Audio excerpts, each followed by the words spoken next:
আজ রাজ্যের প্রথম মুখ্যমন্ত্রী শচীন্দ্র লাল সিং এর প্রয়াণ দিবস। দিনটি প্রদেশ কংগ্রেসের উদ্যোগে যথাযথ মর্যাদায় পালন করা হয়। প্রদেশ কংগ্রেস ভবনে তাঁর প্রতিকৃতিতে শ্রদ্ধা নিবেদন করেন প্রদেশ কংগ্রেস সভাপতি আশিস কুমার সাহা সহ অন্যান্য নেতৃত্বরা। এদিন তাঁর জীবনের বিভিন্ন দিক তুলে ধরেন প্রদেশ কংগ্রেস সভাপতি আশিস কুমার সাহা।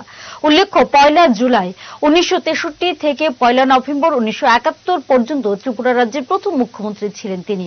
1977 সালে তিনি নবগঠিত কংগ্রেস ফর ডেমোক্রেসি দলে যোগ দেন।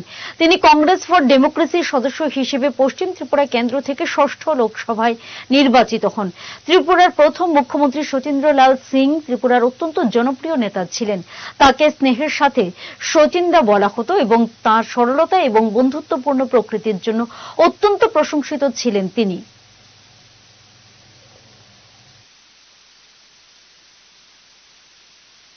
আজ প্রয়াত প্রাক্তন মুখ্যমন্ত্রী শচীন্দ্র লাল সিং, যিনি এই রাজ্যের প্রথম মুখ্যমন্ত্রীর দায়িত্বভার পালন করেন, ওনার প্রয়াণ দিবস।